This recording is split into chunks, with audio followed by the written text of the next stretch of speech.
ॐ ज्ञानतिमिरान्धस्य ज्ञानञ्जनशलाकया चक्षुरुन्मीलितं येन तस्मै श्रीगुरवे नमः।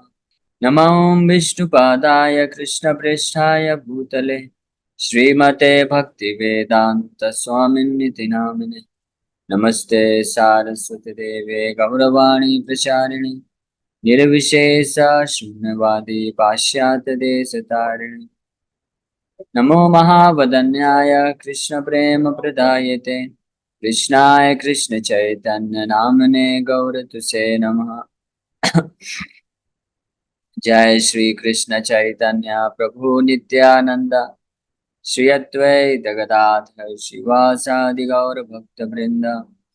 हरे कृष्णा कृष्णा कृष्णा हरे हरे, हरे राम राम राम हरे हरे। हरे कृष्णा। आप सभी भक्तों का हार्दिक स्वागत है। तो आज हम लोग चर्चा करेंगे Srimad Bhagavad Gita Yatharup second chapter and verse number 26। तो पिछले श्लोक में 25 नंबर श्लोक तक भगवान अभी जो आत्मा के दिव्य गुण है, आत्मा के स्पिरिचुअल क्वालिटीज, आध्यात्मिक गुणों का वर्णन कर रहे थे। पिछले श्लोक में विशेष रूप से अव्यक्तवयम् अचिन्त्यवयम् अविकार्यवयम् उच्यते तस्मादेवं विदित्वैनं नानुशोचितुमर्हसि। किस प्रकार से जो आत्मा है पूर्ण रूप से हर प्रकार के भौतिक इंस्ट्रूमेंट्स यानी भौतिक तरीकों से आत्मा को कभी कोई व्यक्ति जान नहीं सकता है, उसके गुणों को समझ नहीं सकता, इसलिए अचिंत्य वयम भी बोला गया। और साथ साथ में अविकार्य वयम, इसमें कोई विकार नहीं उत्पन्न होता है, इसलिए ये सब जो व्यक्ति जानता है, सब जानते हुए अर्जुन को शोक नहीं करना चाहिए कि कुछ नष्ट हो जाएगा। तो ये 25 नंबर श्लोक तक ये भगवान के द्वारा बोला गया एक सेक्शन कंप्लीट होता है। इस भाग में श्लोक नंबर 11 से लेकर के भगवान कृष्ण 25 नंबर श्लोक होता है, यानी 15 श्लोकों में भगवान ने आत्मा के जो कैरेक्टरिस्टिक्स हैं, स्वभाव हैं, उसके आध्यात्मिक गुणों का वर्णन किए हैं। अब इसमें कुछ श्लोकों में इस आत्मा का तुलना भी करते हैं भौतिक शरीर से कि भौतिक शरीर के क्या गुण हैं। तो आत्मा जो आध्यात्मिक होने के कारण उसके सारे गुण पूरी तरह से भौतिक गुणों से विपरीत हैं, अलग हैं। अब ये 26 नंबर श्लोक में 26, 27, 28 नंबर श्लोकों में भगवान कुछ 3-4 श्लोकों में अर्जुन को इस बात इस बात को बताएंगे कि अगर कोई वो सोचता है कि आत्मा नहीं है, आत्मा के इस अस्तित्व में विश्वास नहीं भी करता है, तो भी उसको किसी भी प्रकार का शोक करने का अधिकार नहीं है। उसको शोक नहीं करना चाहिए, अपने कर्तव्यों का पालन तो करना ही चाहिए। यानी अर्जुन, अगर तुम सोचते हो कि आत्मा वगैरह कुछ है नहीं, लेकिन फिर भी अपने आप को शरीर भी मानते हो, तो भी तुमको शोक नहीं करना चाहिए। अपना जो क्षत्रिय धर्म है, कर्तव्य, उसका पालन करना चाहिए। तो इस बात को भी भगवान यहाँ पे प्रमाणित करें, क्योंकि पिछले श्लोक में भगवान ऑलरेडी ये बोल दिए हैं कि अव्यक्तो अयम अचिंत्यो अयम अविकार्यो अयम उच्यते तस्मादेव विदित्वैनं नानुशोचितुमर्हसि। कि आत्मा अव्यक्त है, अचिंत्य है। तो भले ही भगवान कृष्ण ने पूरे तरीके से अलग अलग एनालिसिस करके आत्मा का दिव्य गुणों का वर्णन कर दिए हैं, लेकिन क्योंकि ये अव्यक्त है और अचिंत्य है, तो कोई भी साधारण व्यक्ति या कोई भी बहुत बुद्धिमान साइंटिस्ट, वैज्ञानिक भी आत्मा को वास्तव में इन सारे गुणों को परीक्षण नहीं कर सकता है, एक्सपेरिमेंट नहीं कर सकता है। ना ही वो आत्मा की उपस्थिति को किसी प्रकार से महसूस कर सकता है, ना ही अपने सारे इंद्रियों के द्वारा द्वारा और ना ही किसी भी प्रकार के भौतिक यंत्रों के द्वारा भी आत्मा की उपस्थिति का परीक्षण किया जा सकता है। इसीलिए इस प्रकार के लोग बोल सकते हैं कि क्या प्रूफ है आत्मा है, हम नहीं मानते आत्मा को। और ऐसे बहुत सारे दार्शनिक भी हैं जो आत्मा के अस्तित्व को स्वीकार नहीं करते हैं, है ना। भौतिकवादी जो होते हैं, नास्तिक होते हैं, वो तो स्वीकार करते ही नहीं। लेकिन कुछ प्रकार के दार्शनिक भी होते हैं जो वास्तव में होते नास्तिक हैं, लेकिन ऐसा प्रतीत होता है कि वो धर्म का पालन कर रहे हैं। धर्म का तो बेसिस ही है आध्यात्मिकता। आत्मा है, परमात्मा है, ये धर्म का तो बेस है। अगर कोई आत्मा परमात्मा को नहीं मानता तो वास्तव में वो धर्म नहीं है।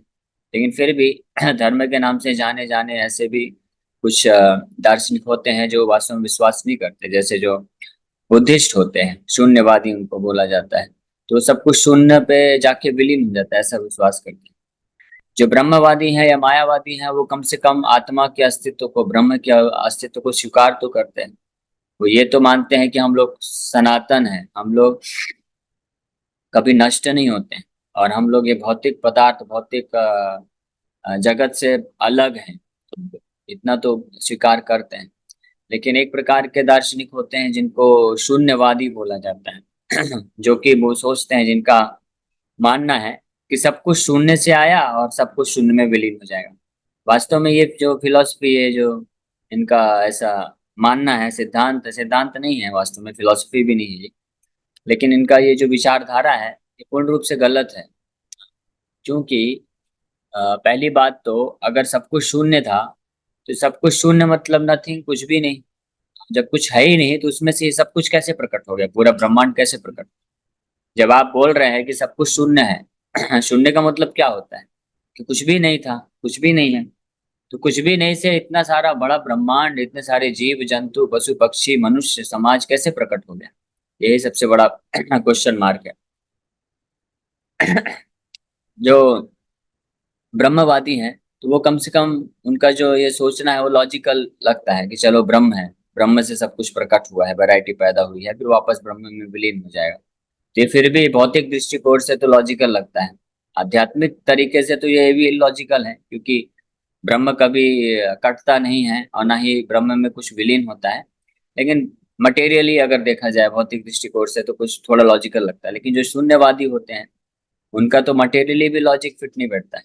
वो एक तरफ तो बोलते हैं सब कुछ शून्य से आया है, तो ये गलत है, और फिर वह दूसरी तरफ जब पूरा सृष्टि नष्ट हो जाएगा, हमारा जब मृत्यु होगा, तो ये शरीर जो है ये सब भौतिक तत्वों में मिल जाएगा और हम जो है पूरी तरह से शून्य में विलीन हो जाएंगे, मर्ज हो जाएंगे। तो शून्य में विलीन होने का मतलब क्या है, यानी सब कुछ जो है नथिंग। पहली बात तो everything came from nothing and everything then merges into nothing. तो ये पूरी तरह से लॉजिकल लगता है। लेकिन भगवान कृष्ण ऐसे भी दार्शनिकों को लेते हुए, इनका भी कंसिडरेशन करते हुए कि अगर कोई सोचता है कि वास्तव में आत्मा वगैरह कुछ होता नहीं है, ये केवल ये शरीर ही है, जब तक ये शरीर है तब तक हमारा अस्तित्व है, उसके बाद हमारा अस्तित्व खत्म हो जाता है। वैसे भी लोगों के लिए भगवान अभी श्लोक में, 2-3 श्लोकों में आगे बताने जा रहे हैं कि ऐसे लोग को भी फिर शोक क्यों करना चाहिए और अपने कर्तव्यों को क्यों छोड़ देना चाहिए, है ना? तो अर्जुन को इस प्रकार से भी प्रेरित कर रहे हैं। तो आज के श्लोक में भगवान बोल रहे हैं, अथा चैनम नित्य जातम नित्यम व मन्यसे मृतम तथापि त्वं महाबाहो नायनम शोचितुमर्हसि। If, however, you think that the soul or the symptoms of life will always be born and die forever, you still have no reason to lament, O mighty armed। कि अर्जुन, अगर तुम सोचते हो अथाच एनम नित्य जातम, एनम मतलब इस आत्मा को, आत्मा मतलब सेल्फ, अपने आप को अगर तुम सोचते हो, जो सेल्फ है वो हमेशा जन्म लेता है और फिर हमेशा के लिए नित्यम व मन्य से मृतम, नित्यम हमेशा के लिए मर जाता है, यानी एक बार जन्म लिया और फिर उसके बाद मृत्यु हो जाता है, फिर वापस से नया जो सेल्फ है, नया शरीर बनता है, फिर वो भी मर जाता है, तो वो भी, उसका भी अस्तित्व हमेशा के लिए खत्म हो जाता है। तो अगर ऐसा भी सोचते हो, तथापि त्वम महाबाहो, फिर भी तुम ना इनम सोचितुम अर्हसि, फिर भी तुमको इस सेल्फ के लिए यानी आत्मा के लिए, आत्मा यहाँ पे सूचित करता है कि अपने आप के एग्जिस्टेंस के लिए, न सोचितुम अर्हसि, तुमको शोक नहीं करना चाहिए। क्यों नहीं करना चाहिए, रूपा जी तात्पर्य बहुत अच्छे से बताते हैं, उसको तुम लोग पढ़ते हुए डिस्कस करेंगे। There is always a class of philosophers, almost akin to the Buddhists, who do not believe in the separate existence of the soul beyond the body। इस प्रकार के कई दार्शनिक होते हैं, बुद्धिस्ट फिलोसफर तो है ही हैं उस प्रकार के, और उनके जैसे समान भाव रखने वाले ऐसे और भी लोग हैं जो नास्तिक हैं, अलग अलग नाम से जाने जाते हैं, बस अंतर नाम में है। ऐसे हजारों कैटेगरी के और भी लोग हैं जो मोर और लेस, अलग अलग उनका तरीका हो सकता है प्रेजेंट करने का, फिलॉसफी अलग अलग हो सकती है, लेकिन ऑलमोस्ट उनका मानना यही होता है कि ये शरीर ही सब कुछ है, शरीर के बाद सब कुछ नष्ट हो जाता है ना। जैसे ये एकात्मवादी होते हैं या मायावादी होते हैं, ये भी अलग अलग रूप रंग के होते हैं। कुछ लोग तो डायरेक्ट ही जो है पूरी तरह से भगवान के सेपरेट एग्जिस्टेंस को अस्वीकार करते हैं, अपना और भगवान के सेपरेट, है ना, अलग एग्जिस्टेंस को, अस्तित्व को अस्वीकार कर लेते हैं। लेकिन कुछ लोग टेम्परेली स्वीकार करके फिर अस्वीकार करते हैं, तो ये दोनों में कोई खास अंतर नहीं है। कुछ लोग टेम्परेरी स्वीकार करके कुछ समय के लिए तो भजन पूजा पाठ करते हैं, लेकिन उनका अल्टीमेटली मानना होता है कि सब कुछ मर्ज हो जाता है। इस प्रकार से जिस एकात्मवादी या निराकारवादी मायावादी के भी अलग अलग वैरायटी होते हैं, लेकिन अंतिम लक्ष्य में उनमें कोई खास अंतर नहीं। उसी प्रकार से जो शून्यवादी होते हैं, वॉइडिज्म भी जिनको बोला जाता है कि सब कुछ अल्टीमेटली वॉइड हो जाता है, नष्ट हो जाता है। तो इनके भी अलग अलग प्रकार हैं, अलग अलग नाम से जाने जाते हैं, लेकिन फिलॉसफी इनकी यही है। जैसे मटेरियलिस्टिक लोग भी प्राय इसी प्रकार की फिलॉसफी रखते हैं, बुद्धिस्ट लोग भी प्राय इसी प्रकार की फिलॉसफी का पालन करते हैं।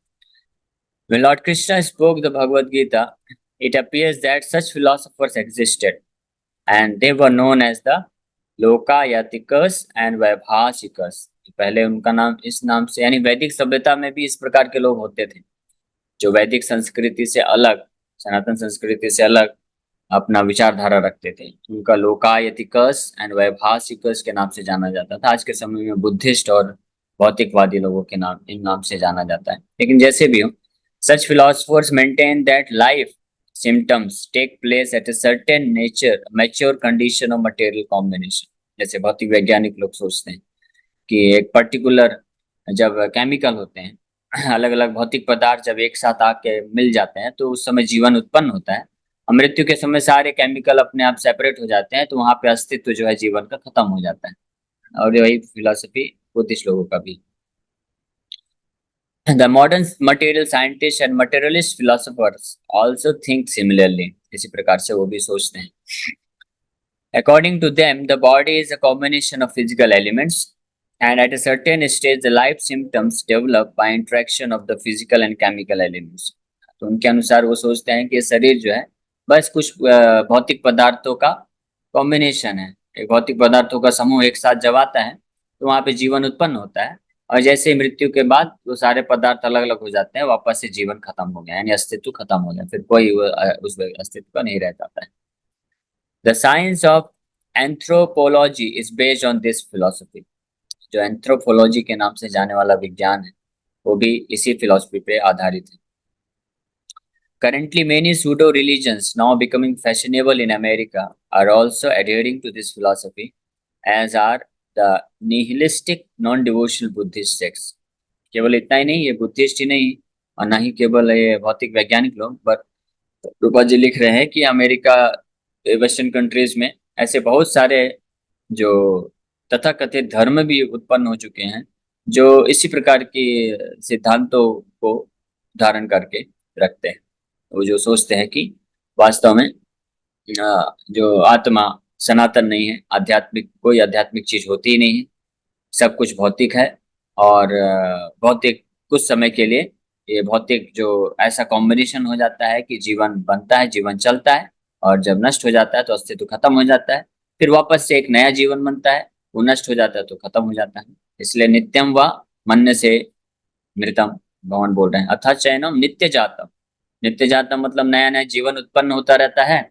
नित्यम व मन्य से मृतम, और जो जीवन उत्पन्न हुआ है वो कुछ समय पश्चात जो है नित्य रूप से, यानी हमेशा हमेशा के लिए खत्म हो जाता है, यानी उसका अस्तित्व खत्म हो जाता है, फिर नया बनता है, फिर अस्तित्व खत्म हो जाता है। इस प्रकार का फिलॉसफी रखने वाले लोगों की भी कमी नहीं है, जो कि पूर्ण रूप से गलत सिद्धांत है। लेकिन भगवान उनको भी ऐसा भी ऐसा प्रेजेंट कर रहे हैं कि अगर वो लोग ऐसा भी मानते हैं, ऐसे भी फिलोसफर हैं, तो उनको भी शोक करने का जरूरत नहीं है। उसका क्या कारण यहाँ पे बताया जा रहा है। Even if Arjuna did not believe in the existence of the soul, as in the Vaibhashika philosophy, there would still have been no cause for lamentation. No one laments the loss of a certain bulk of chemicals and stops discharging his prescribed duty. On the other hand, in modern science and scientific warfare, so many tons of chemicals are wasted for achieving victory over the enemy. According to Vaibhashika philosophy, the so-called soul or Atma vanishes along with the deterioration of the body. So in any case, whether Arjuna accepted the Vedic conclusion that there is an atomic soul, or he did not believe in the existence of the soul, he had no reason to lament। यहाँ पे Prabhupada ji clearly बता रहे हैं कि अगर अर्जुन सोचता है, कोई भी व्यक्ति सोचता है इस संसार में कि आत्मा नहीं है। अगर आत्मा है तो भी शोक करने की आवश्यकता नहीं इस शरीर के ऊपर।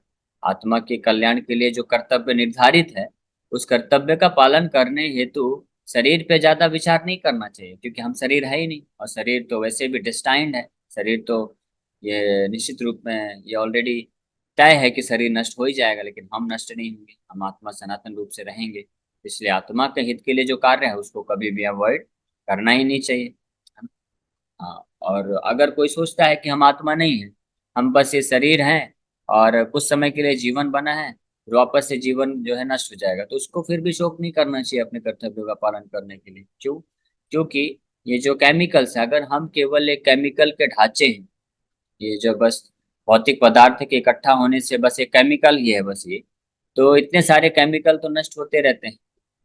कौन उसके लिए इतना शोक करता है? इतने बड़े बड़े युद्ध होते हैं, कितने अ, जो इतना खर्चा होता है, इतने केमिकल, इतने टैंक, इतना हथियार, ये सब यूज करते हैं लोग, तो कोई शौक थोड़ी ना करता है, अपने कर्तव्यों का पालन करते हैं। हाँ, जैसे कोई युद्ध करने निकला अभी, क्योंकि अर्जुन का प्रसंग चल रहा है तो युद्ध वाली बात है, तो युद्ध करने निकला है, तो युद्ध के दौरान उसके 8-10 तलवार कट गए ना, वो गोली चला रहा है, बारूद चला रहा है, सबका सब विफल हो गया, तो थोड़े ना वहां पे युद्ध के मैदान में बैठ के रोने लग जाता, रे मेरा प्रिय तलवार नष्ट हो गया। हाँ, मेरा ये गोली बारूद, मेरे को कितना प्रेम करता था, ये मुझे इससे कितना प्रेम था, ये इसका जीवन नष्ट हो गया, ऐसा तो कोई नहीं सोचता है ना? उसी प्रकार से अगर कोई व्यक्ति सोचता है कि हम भी जो है, हम भी केवल केमिकल है, तो फिर इस केमिकल के नष्ट होने से, युद्ध में कर्तव्य करते वक्त नष्ट होने से फिर इसमें शोक क्यों करना? कि भगवान इस प्रकार से लॉजिक दे रहे, रीजन दे रहे हैं। अगर आत्मा को नहीं भी मानते हैं तो भी युद्ध करो, अपने कर्तव्य का पालन करते रहो। According to this theory, since there are so many living entities generating out of matter every moment, and so many of them are being vanquished every moment, there is no need to grieve for such incidents. और दूसरी ओर ये जो theory है, गलत theory है, जो कि भगवान यहाँ पे जो बता रहे हैं, नित्यम नित्य जातम, नित्य जातम मतलब हर सेकंड हर क्षण जो है, इतने सारे तो जीवन उत्पन्न होते जा रहे हैं, और फिर हर क्षण हर सेकंड जो है इतने सारे जीवन नष्ट भी होते जा रहे हैं, तो फिर इसके लिए शोक क्यों करना? उत्पन्न हो रहे हैं, नष्ट हो रहे हैं, उत्पन्न हो रहे हैं, नष्ट हो रहे हैं, केवल ये शरीर है, आत्मा तो है ही नहीं। आत्मा को अगर नहीं मानते हैं, तो फिर शोक क्यों करना? और भी तो इतने सारे पैदा हो ही जाएंगे। तो अर्जुन को भगवान बोल रहे हैं, फिर जब इनका अस्तित्व रहने ही नहीं वाला है, तो भीष्म, द्रोण, कृपाचार्य, इनका कोई सनातन अस्तित्व है ही नहीं, ये भी केवल बस केमिकल के ढांचे हैं, तो ये भी कुछ समय बाद नष्ट होंगे ही होंगे। तो ये नष्ट हो जाएंगे, शोक क्यों करना? इनके जैसे तो हजारों और पैदा हो जाएंगे। हाँ, तो क्यों शोक करना? If there were no rebirth for the soul, Arjuna had no reason to be afraid of being affected by sinful reactions due to his killing his grandfather and teacher. ये कितना अच्छा लॉजिक है कि अगर अर्जुन बोल रहा था, क्योंकि पहले चैप्टर में, अध्याय में अर्जुन ने कहा था कि इनको अगर मैं मारूंगा तो पाप लगेगा। अरे तो पाप तो तब लगेगा ना जब तुम्हारा पुनर्जन्म होता है। अगर तुम आत्मा को मानोगे ही नहीं, तो फिर पुनर्जन्म नहीं है, फिर तो पाप का सवाल ही नहीं, तो फिर टेंशन क्यों लेना? फिर फाइट करो, मारो। अभी कर्तव्य का पालन करते हुए तुम्हारा राज्य छीन के लेके जा रहे हैं, तो क्यों इससे घबराना? युद्ध करो, क्योंकि पाप नहीं लगेगा फिर। पाप तो तब लगेगा ना जब तुम मानोगे आत्मा है। तो अगर तुम मानते हो कि आत्मा हो, यानी तुम्हारा पुनर्जन्म होता है अर्जुन, अगर तुम इस बात को स्वीकार करते हो, तो ऑलरेडी मैं बता चुका हूँ साइंस ऑफ सोल, आत्म तत्व का विज्ञान मैंने पूरा 15 श्लोकों में बताया है पिछले। उसको वापस से रिफ्लेक्ट करो, तो उसको वापस से रिफ्लेक्ट करके आत्मा का जो लक्षण है, जो स्वभाव है, कैरेक्टरिस्टिक्स है, उस पर विचार करते हुए फिर भी तुमको शोक करने का आवश्यकता नहीं। यानी किसी भी एंगल से, चाहे कोई व्यक्ति आत्मा को स्वीकार करे या ना स्वीकार करे, उसको अपने कर्तव्यों का पालन करना चाहिए। हमारे लिए भी ये बहुत विशेष बात है कि हमको जो निर्धारित कर्तव्य है, विशेष रूप से जो आध्यात्मिक कर्तव्य, उनका पालन हर स्तर पे करते रहना चाहिए। यहाँ तक कि अगर कोई व्यक्ति आत्मा को नहीं भी मानता है, भगवान को नहीं भी मानता है, तो उसको फिर भी उसको जो है भगवान की भक्ति करना चाहिए। क्यों करना चाहिए? हालांकि उसको पूर्ण लाभ नहीं मिलेगा, लेकिन फिर भी लाभ मिलेगा। अगर कोई सोचता है कि हम बस ये शरीर हैं, हाँ, और कुछ समय के लिए बस ये शरीर है, तो जो उस कुछ समय के लिए बस शरीर है, तो और शरीर जो है अल्टीमेटली नष्ट हो ही जाएगा, अस्तित्व खत्म हो ही जाएगा। तो वो कुछ समय के लिए रहने वाला शरीर जिस कंडीशन में आप अच्छे से शांति पूर्वक सुख पूर्वक रख सकते हैं शरीर को, तो वो करना चाहिए ना। अगर कोई व्यक्ति भगवान का भक्ति, भगवान के कर्तव्य को छोड़ करके और अपने मनमाने ढंग से इंद्रिय तृप्ति का कार्य में लगता है, तो उससे क्या मिलता है? ये टेम्परेरी शरीर को भी तो दुख ही मिलता है ना, शोक ही मिलता है ना, एंग्जाइटी ही मिलता है ना, डर ही होता है, लालच ही बढ़ता है, काम क्रोध लोभ ये सब उसको सताते ही है ना, तो दुख ही मिलता है। लेकिन अगर भगवान की भक्ति में लगता है तो उसका मन शांत रहता है, पवित्र रहता है, और सुख पूर्वक वो ये जीवन व्यतीत कर पाता है। भले इस जीवन के अंत में कुछ भी ना हो, क्या फर्क पड़ता है। जैसे इसके बारे में प्रभुपाद जी एक बहुत अच्छा एक इंसिडेंट आता है। एक बार एक रिपोर्टर ने प्रभुपाद जी से प्रश्न पूछा कि मान लीजिए अगर आप इतना हरे कृष्ण आप कर रहे हैं, पूरा जीवन आपने कृष्ण की सेवा के लिए समर्पित कर दिया, तो अगर आपके जीवन के अंत में आपको पता चले कि अरे कृष्ण तो है ही नहीं, भगवान तो है ही नहीं, हम लोग आत्मा उत्मा कुछ नहीं है, हम बस शरीर हैं और शरीर खत्म, तो जीवन के अंत में अगर ये ऐसा पता चले कि भगवान है ही नहीं, तो फिर क्या फायदा हुआ, आपका तो पूरा जीवन व्यर्थ हो गया। तो प्रभुपाद जी ने उसका उत्तर उसी के हिसाब से दिया। जैसे यहाँ पे कृष्ण अर्जुन को बोल रहे हैं, अगर तुम मानते हो भी हो कि आत्मा नहीं है, केवल शरीर ही है, तो भी तुमको शोक नहीं करना चाहिए, तो भी तुमको जो है भक्ति पथ को स्वीकार करना चाहिए। तो प्रभुपाद जी उत्तर दिए कि हाँ ठीक है, अगर मान लो हमने बहुत हरे कृष्ण किया, खूब भगवान का भजन भक्ति किया, और लास्ट में पता चले कि भगवान है ही नहीं, कृष्ण है ही नहीं, तो भी हमारा कोई नुकसान नहीं है। क्योंकि हम कृष्ण का सेवा करके, भक्ति करके, हरे हरे कृष्ण मोहम्मद का भजन करके हमारे ये जीवन बड़ा सतोगुण में है, और हम बहुत सुखपूर्वक और शांतिपूर्वक जीवन व्यतीत कर रहे हैं, तो भी कोई नुकसान नहीं है। लेकिन मान लीजिए आप इतना गधे के जैसे इतना दौड़ भाग करके और इतना कष्ट लेकर के, दुख लेकर के, एंग्जाइटी, हाँ चिंता में रह करके, इतना डर में रह रहकर, जी जी करके, किसी तरह संघर्ष कर करके जीवन जी रहे हैं, पाप कार्यों में लगे हुए हैं। पाप कार्य को करने के लिए कितना कष्ट है, कितना दुख भोगना पड़ता है, कितना संघर्ष करना पड़ता है, कितना डर बना रहता है, कितना लालच है, कितना काम वासना है, ये सब क्या है? ये सब तो आपको दुख दे रहा है ना। लेकिन ये सब करते करते आपका मृत्यु हुआ, तो भी तो आपने दुख में ही जीवन व्यतीत किया।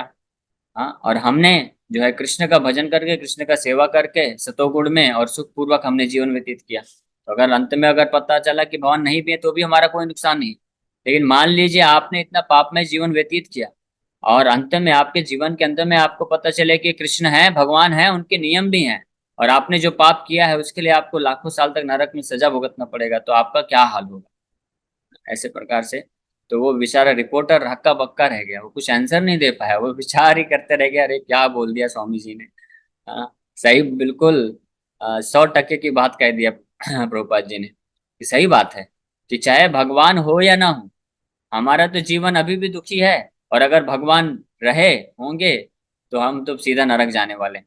और इन लोगों का, भक्तों का जीवन देखो, अगर भगवान नहीं भी हैं तो ये जीवन कितना अच्छे से इनका चल रहा है, इनको जा जाके इतना कड़ा मेहनत नहीं करना पड़ता, संघर्ष नहीं करना पड़ता है, इतना डर नहीं होता है इनके हृदय में। हाँ, क्योंकि कुछ खोने का डर ही नहीं है। हाँ, संतुष्टि से जीवन व्यतीत कर रहे हैं, सुख है, शांति है, सतोगुण में जीवन है, बुद्धि अच्छे से काम करता है, मन और इंद्रिया संयमित है, नियंत्रण में है। और बढ़िया सुबह 4 बजे से उठते ही ये लोग बढ़िया डांस करते हैं, कीर्तन करते हैं, तो शुरू सुबह से लेकर ये रात तक बढ़िया आनंद है, महोत्सव है। हमारा जो प्रोग्राम है, भौतिकवादी व्यक्ति तो साल में जन्मदिन, बर्थडे के दिन या शादी की एनिवर्सरी होती है, तो केवल रात को 1-2 घंटा डांस करके महोत्सव करते हैं, फेस्टिवल मनाते हैं, सेलिब्रेट करते हैं। लेकिन भक्तों का जीवन ऐसा है कि वो हर दिन और चौबीसों घंटे उनका सेलिब्रेशन चलता है। हम सुबह 4 बजे से उठ करके हमारा महोत्सव सेलिब्रेशन चलता है, भगवान के सामने बढ़िया अच्छे से कीर्तन और होता है, मधुर मृदंग बजता है, करताल बजता है, भक्त लोग डांस करते हैं। उसके बाद बढ़िया इतना अच्छा गुरु पूजा होता है, फिर इतना अच्छा भागवत, इतना सुंदर फिलोसफी सुनने को मिलता है, जिससे जो बुद्धि है वो भी सुख को प्राप्त करती है, संतुष्ट होती है, और मन भी संतुष्ट होता है। और फिर इतना ही नहीं, फिर हम बढ़िया जबरदस्त इतना अच्छा हमको भगवान का महाप्रसाद मिलता है खाने को, तो जीवा भी संतुष्ट होती है। और फिर भगवान का सेवा में लगते हैं, तो सेवा करने में भी कोई कठिनाई नहीं है। जो जितना अपने कैपेसिटी, इच्छा अनुसार जैसा जो सेवा दे सकता है, भगवान का सेवा दे, इस प्रकार से कोई कठिनाई नहीं है। लेकिन जो भौतिक जीवन स्वीकार करता है, उसके लिए केवल कठिनाई ही कठिनाई, यानी हर तरीके से अगर देखा जाए, तो कोई भगवान को माने या ना माने, आत्मा को माने या ना माने, दोनों ही स्थिति में उसका सही जीवन जो है तभी चलेगा जब वो आध्यात्मिक मार्ग से, धर्म से जुड़ेगा। इसी बात को भगवान यहाँ पे जोर देके श्लोक में बोल रहे हैं।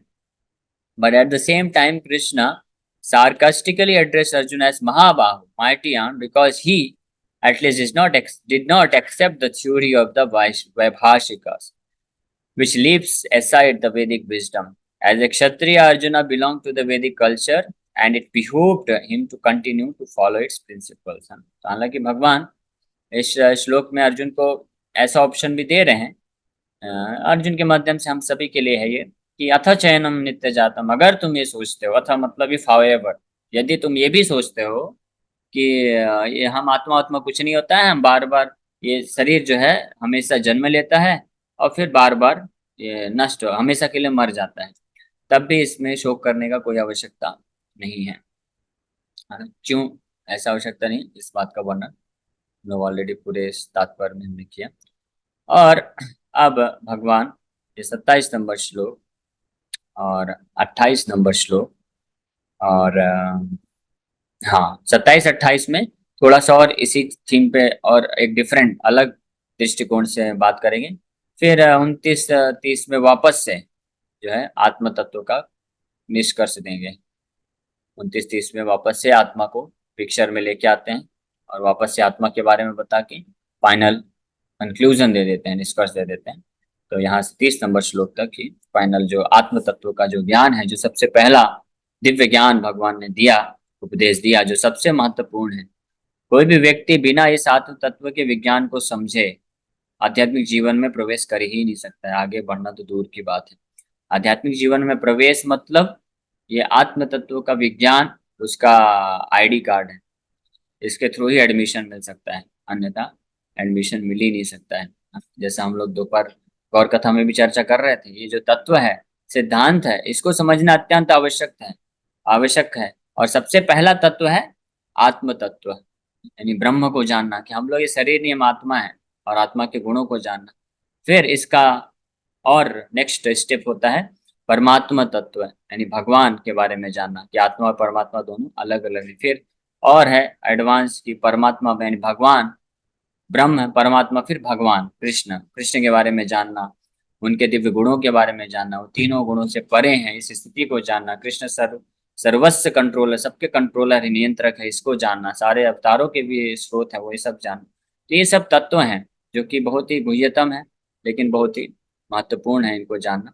और इनको जाने बिना कोई भी व्यक्ति आध्यात्मिक जीवन में प्रगति नहीं कर सकता। तो इसी के साथ आज हम लोग विराम करते हैं। हरे कृष्ण। तो आप सब भक्तों का बहुत बहुत धन्यवाद कि आप लोग आए, आपने विनम्रता पूर्वक श्रवण किया। किसी भक्त का कोई प्रश्न है तो पूछ सकते हैं। हरे कृष्ण। एक पल के हाँ लिए हम मान लेते हैं कि हमारा शरीर भी अपना नहीं है, आत्मा भी हमारे बस में नहीं है, फिर भी अपनों का खोने का दुख तो बहुत ज्यादा होता है। हाँ, तो सही बात है। तो वो दुख तो रहेगा ही, उसके विषय में भगवान ऑलरेडी इसी अध्याय के दूसरे अध्याय के 14 नंबर श्लोक में वर्णन करते हैं कि क्या करना चाहिए। तो एक तो है कि हमको ज्ञान पूरा पूरा होना चाहिए आत्म तत्व के बारे में, आत्मा के बारे में, भगवान के बारे में। और फिर वो ज्ञान होते हुए भी जो कष्ट आपने बताया, दुख होता है, तो भगवान बताते हैं कि उन दुखों को सहन करना सीखना चाहिए। और सहन करने का, सीखने का अर्थ क्या है कि उन दुखों को सहन करते हुए हमारा जो वास्तविक कर्तव्य है, यानी आध्यात्मिक जीवन में प्रगति करना, भगवान के भक्ति में जुड़ना, इस कार्य को नहीं छोड़ना चाहिए, है ना? क्योंकि सुख और दुख तो शीत और उष्ण, ठंडी और गर्मी की तरह आते हैं और जाते हैं। तो इसको सहन करना सीख लेना चाहिए। जिस प्रकार से ठंडी के मौसम में या गर्मी के मौसम का मौसम आता है, मई जून में कितनी गर्मी पड़ती है, लेकिन फिर भी जो घर की स्त्रियां हैं वो दोपहर को लंच बनाना नहीं छोड़ती। वो गर्मी को सहन करते हुए भी चूल्हे के सामने बैठ के या गैस के सामने बैठ के कुकिंग करते हैं, जबकि इतनी गर्मी लगती है। और उसी प्रकार से जो ब्राह्मण होते हैं, आध्यात्मिक जीवन में आगे बढ़ना चाहते हैं, तो दिसंबर जनवरी की ठंड में भी सुबह सुबह नहाना नहीं छोड़ते हैं, क्योंकि उनको मालूम है ये जो शीत और उष्ण है, ये सुख दुख है, ये सब आता है और कुछ समय बाद चला जाता है। इससे विचलित होकर के मैं अपना समय को दुरुपयोग क्यों करूं? इस समय का सही उपयोग है कि इसको मैं भगवान के भजन, भगवान के भक्ति में लगाऊं, तो उसको लगाना चाहिए।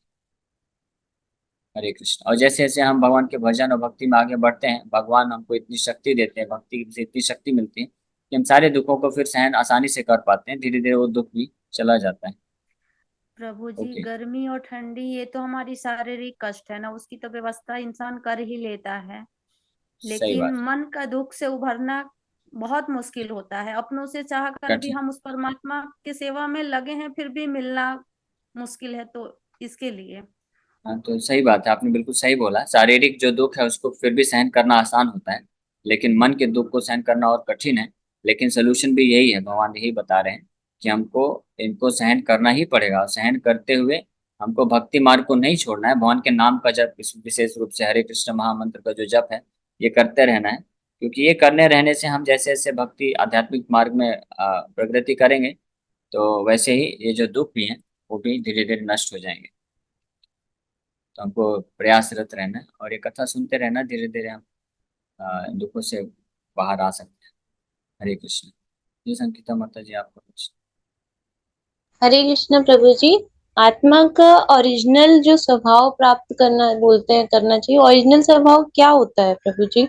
हरे कृष्ण। और इस ओरिजिनल स्वभाव है कि आत्मा भगवान कृष्ण का नित्य रूप में दास है, सेवा है, और सेवा करने का उसके हृदय में पूरा प्रेरणा है। और वो भगवान के प्रति दिव्य जो शुद्ध प्रेम है आत्मा के पास, तो वो उसको जागृत कर लेना, वो ऑलरेडी है। यानी हम अभी भले ही बद्ध जीव हैं, इस संसार में फंसे हुए हैं, तो वही प्रेम हमारा हर अलग अलग जगह प्रति प्रकट होता है। लेकिन जब कोई साधन भक्ति करके और भगवान अपने हृदय को शुद्ध करता है, तो ये जो प्रेम है, शुद्ध प्रेम भगवान के लिए, वो भगवान के लिए मैनिफेस्ट हो जाएगा, वही ओरिजिनल स्वरूप है। हरे कृष्ण प्रभु जी। हरे अ, कृष्ण।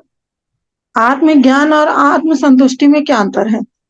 आत्मज्ञान जब मिलता है तो व्यक्ति अपनी वास्तविक स्थिति को जान पाता है कि हम भगवान के ही सेवक हैं, नित्य दास हैं, सनातन रूप से हम भगवान के सेवक हैं। भले ही हम अभी आत्मज्ञान ना होने के कारण हम संसार के अलग अलग लोगों, समाज, समुदाय, परिवार और अपनी इंद्रियों की सेवा में लगे हुए हैं, तो ये तो आत्म अज्ञानता है। लेकिन आत्मज्ञान मिलने से व्यक्ति समझ जाता है कि मैं कृष्ण का या भगवान का नित्य दास हूँ, उसको आत्मज्ञान बोलते हैं। और आत्मसंतुष्टि कब मिलती है? जब इस आत्मज्ञान के अनुसार व्यक्ति कार्य करता है, यानी जानता है कि मैं भगवान का नित्य सेवक हूँ, तो भगवान की सेवा में जब अपने आप को लगा लेता है, तो आत्मसंतुष्टि उसके बाद मिल जाती है। उसी को आत्म साक्षात्कार भी बोलते हैं। लेकिन प्रभु जी, जैसे अपन कोशिश तो बहुत करते हैं, लेकिन पता नहीं क्यों मन फिर भी विचलित हो जाता है। हाँ, तो ये होगा शुरू की अवस्था में हमको बस प्रयास करते रहना है। अगर हम प्रयास करेंगे तो निश्चित रूप में सफलता हमको मिलेगी। और हम प्रयास करते हैं तो भगवान हमको मदद करते हैं। When we take one step towards Krishna, Krishna takes 10 steps towards us। जब हम भगवान की तरफ एक कदम आगे बढ़ाते हैं, तो भगवान हमारी तरफ 10 कदम आगे बढ़ाते हैं। तो अगर हम जितनी सच्चाई और ईमानदारी से भगवान को प्राप्त करने की इच्छा से, उनके शुद्ध भक्ति में आगे बढ़ने की इच्छा से हम उनके सेवा में तत्पर होंगे, तो निश्चित रूप में भगवान भी हमको हर तरीके से मदद करेंगे। और आप जो है धीरे धीरे ये सारे जो जंजाल हैं, मन का विचलित होना और आसक्ति, ये सबसे मुक्त हो पाएंगे। ओके। जी नेक्स्ट प्रभु जी, क्वेश्चन, धन्यवाद। Last Hare Krishna. Last question Yogesh. Hare Krishna प्रभु जी। प्रभु जी, हाँ। ये मन और बुद्धि, जैसे ना मैं एक एग्जांपल बताना चाहता हूँ कि बुद्धि ने कुछ मतलब समझ लिया और वो कार्य किया और वो गलत है, लेकिन मन को अच्छा लग रहा है। तो हम वो वापस मन बुद्धि को क्यों बोलता है कि वो वापस करना चाहिए, लेकिन वो एक्चुअली गलत है। तो एक्चुअली सबसे ज्यादा टैलेंटेड तो बुद्धि है, फिर भी मन उसके ऊपर हावी क्यों हो जाता है? क्योंकि हम लोग जो है मन के गुलाम हैं। हम अभी अभी की जो हमारी स्थिति है, हम मन के गुलाम हैं, इसलिए मन हमको बार बार फोर्स करता है वो करने के लिए, और हम जो है उधर चल तत्पर हो जाते हैं, चले जाते हैं। और रही बात बुद्धि, तो बुद्धि अभी हमारी कुबुद्धि है। जो कुबुद्धि होती है वो उसको करप्ट इंटेलिजेंस बोलते हैं या भ्रष्ट बुद्धि बोलते हैं। तो जो भ्रष्ट बुद्धि होती है, जिसमें ये तीसरे अध्याय में और अच्छे से वर्णन इसका आएगा, मन, बुद्धि और इंद्रियों के बारे में कैसे क्या क्या संबंध है। तो हमारा बुद्धि अभी हमको मन को नियंत्रित इसलिए नहीं कर पाता है क्योंकि बुद्धि भी जो है करप्ट है, उसमें भी काम वासना है। तो जब बुद्धि देखता है कि हाँ, मन का ये जो प्रपोजल आया है, इससे मेरा भी काम वासना पूरा हो सकता है, तो चलो मैं इसकी बात को मान लेता हूँ।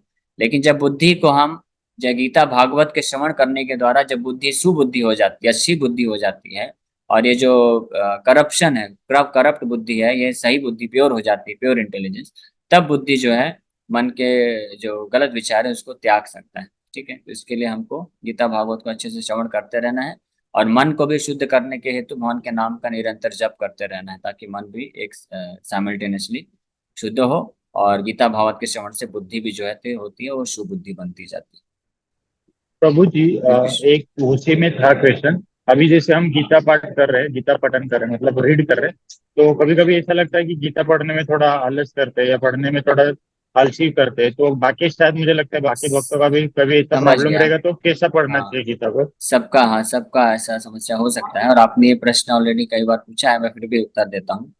और जिस प्रकार से आपके बच्चों का जो पढ़ने में मन नहीं लगता है, तो आप जिस जिस प्रकार से उनको समझाते हैं, प्रेरित करते हैं क्यों पढ़ना चाहिए, या कभी डांट के, कभी फुसला के, या कभी लालच देके, उसी प्रकार से हमारा मन जो है बच्चे के समान ही है, बहुत चंचल है। तो हमको ये इस प्रकार से कार्य करना ही पड़ेगा, मन को बोलना ही पड़ेगा हमेशा। देखिए, हमको छोटे बच्चों के जैसे नहीं बनना चाहिए, मन छोटा बच्चा है लेकिन हमको छोटे बच्चे जैसे नहीं बनना चाहिए कि जो मन को अच्छा लगेगा हम वही करेंगे। क्या आप आपके बच्चों को जो हमेशा अच्छा लगता है आप वही करने देते हैं? नहीं। आप हमेशा देखते हैं कि बच्चों के लिए क्या हितकर है, क्या उचित है, क्या उनको उनके लिए सही होगा, आप वो करने को देते हैं। उसी प्रकार से मन की बात को नहीं सुनना चाहिए कि मन जो बोले कि हाँ, मन को जो अच्छा लगा वो करने बैठेंगे तो हमारा पूरी तरह से हमारा हरिबोल हो जाएगा। हरिबोल मतलब हमारा जो है विनाश हो जाएगा। लेकिन हमको वो करना चाहिए मन को जिससे हम आध्यात्मिक जीवन में प्रगति कर सके, चाहे मन को अच्छा लगे या ना लगे। ठीक है, तो इसके लिए हमको थोड़ा सा मैच्योर बनना चाहिए। और दूसरा चीज है कि हमको ऐसे संग में रहना चाहिए, ऐसी स्थिति, ऐसी परिस्थिति, ऐसे एनवायरनमेंट में रहना चाहिए जहाँ पे मन जो है गलत प्रकार के विचार ना दे। और सबसे अच्छा संग है भक्तों का संग, भगवान का संग। इसलिए टेम्पल जो है बहुत महत्वपूर्ण व्यवस्था बनाई गई प्रभुपाद जी के द्वारा। यहाँ पे कोई भी आके पूर्ण लाभ उठा सकता है। यहाँ पे स्वतः आपको प्रेरणा मिलेगी कि आप भी भक्ति करें, आप भी नाम जप करें, आप भी सेवा करें। तो संघ का बहुत प्रभाव है, उसके द्वारा ही हो सकता है। Okay, thank you very much. आपसे भक्तों का बहुत बहुत धन्यवाद।